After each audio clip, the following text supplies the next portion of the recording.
তো বন্ধুরা দেখুন লাল আলুর পান্তুয়াগুলো কিন্তু একদম তৈরি হয়ে গেছে আর কতটা সুন্দর হয়েছে দেখুন পান্তুয়াগুলো। নমস্কার বন্ধুরা, লতিকার রান্নাঘরে আপনাদের সকলকে জানাই স্বাগতম। বন্ধুরা আজ আমি বাড়িতে ছানা ছাড়াই দারুণ স্বাদের পান্তুয়া বানিয়ে আপনাদের দেখাবো। একদম দোকানের মতো ছানা ছাড়াই বানিয়ে দেখাবো। তো বন্ধুরা আপনাদের প্রত্যেককে অনুরোধ রইল আজকের এই ভিডিওটি আপনারা প্রথম থেকে শেষ পর্যন্ত দেখুন। আমি আশা করছি আজকের এই রেসিপিটি আপনাদের খুব ভালো লাগবে। তো বন্ধুরা এই পান্তুয়াটা কিন্তু আমি লাল আলু দিয়ে বানাবো, আর এইখানে আমি কিছু লাল আলু কিন্তু আগে থেকে সেদ্ধ করে নিয়েছি। আর এই পান্তুয়া বানানোর জন্য লাল আলুটা খুব ভালোভাবে সিদ্ধ করে নিতে হবে। আর অনেকে এই আলুটাকে রাঙা আলু বলেন। তো এই আলুগুলো আমি খুব ভালো করে সিদ্ধ করে নিয়েছি। এবার আলুগুলোর খোসাগুলো ছাড়িয়ে নেব।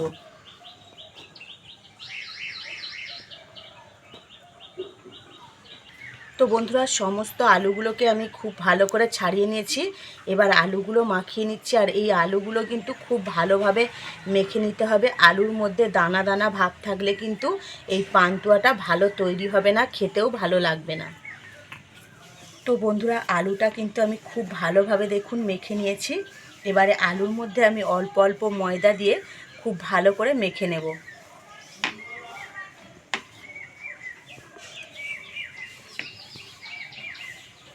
তো বন্ধুরা এইভাবে আলুর সঙ্গে কিন্তু ময়দাটা খুব ভালোভাবে মাখতে হবে। যেভাবে ছানা খুব ভালোভাবে মেখে মিষ্টি তৈরি করে, ঠিক একইভাবে কিন্তু লাল আলুর সঙ্গে ময়দাটা এইভাবে মেখে নিতে হবে।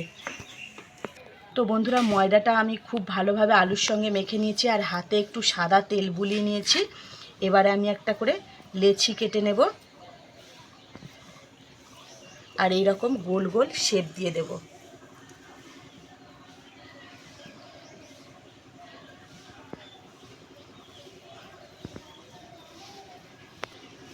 তো বন্ধুরা দেখুন একটা আমার তৈরি হয়ে গেছে আর কত সুন্দর হয়েছে দেখুন।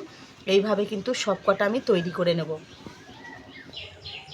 তো বন্ধুরা সব কটা দেখুন আমি গোল করে মিষ্টি শেপ দিয়ে নিয়েছি আর কত সুন্দর দেখতে লাগছে দেখুন। তো বন্ধুরা মিষ্টিগুলো ভাজার জন্য আমি উনুন জেলে কড়া বসিয়ে দিয়েছি আর কড়া গরম হয়ে গেছে। কড়ার মধ্যে দিয়ে দিচ্ছি পরিমাণ মতো তেল। সাদা তেল দিয়ে দিয়েছি আমি পরিমাণ মতো। তো বন্ধুরা তেল গরম হয়ে গেছে, তেলের মধ্যে আমি একে একে এগুলো দিয়ে খুব ভালো করে লাল করে ভেজে নেব। তো বন্ধুরা এইভাবে নেড়ে চেড়ে লাল করে আমি মিষ্টিগুলো ভেজে নেব। তো বন্ধুরা দেখুন আমার কিন্তু মিষ্টিগুলো খুব সুন্দরভাবে ভাজা হয়ে গেছে আর আমি এই কালার অবস্থায় তুলে নেব মিষ্টিগুলো তেল ঝরিয়ে। কতটা সুন্দর হয়েছে দেখুন, ফুলে ডবল হয়ে গেছে। তো বন্ধুরা কড়াতে দিয়ে দিচ্ছি আমি পরিমাণ মতো জল আর দিয়ে দিচ্ছি পরিমাণ মতো চিনি। তো আমি একটা চিনির শিরা তৈরি করে নেব।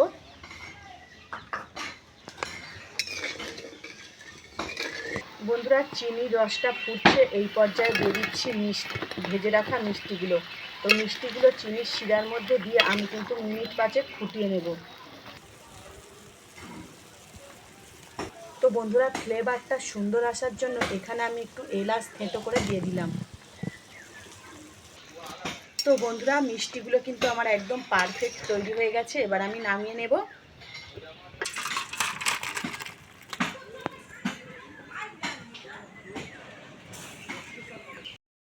তো বন্ধুরা দেখুন লাল আলুর পান্তুয়াগুলো কিন্তু একদম তৈরি হয়ে গেছে আর কতটা সুন্দর হয়েছে দেখুন পান্তুয়াগুলো।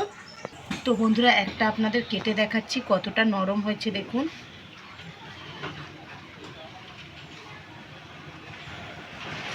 দেখুন বন্ধুরা, দেখুন বন্ধুরা কতটা নরম হয়েছে দেখুন, আর রসে কিন্তু একদম টস টস করছে। তো এইভাবে আপনারা একবার বাড়িতে লাল আলুর পান্তুয়া বানিয়ে খাবেন, দেখবেন খুবই সুন্দর লাগবে। দেখুন বন্ধুরা একদম নরম, কতটা সুন্দর, তো খেতে কিন্তু দারুণ লাগবে। তো বন্ধুরা লতিকা রান্নাঘরে আজকের রেসিপি এই পর্যন্তই। আবারও দেখা হবে নতুন একটা রেসিপি নিয়ে। ততক্ষণ আপনারা ভালো থাকবেন। Bye bye.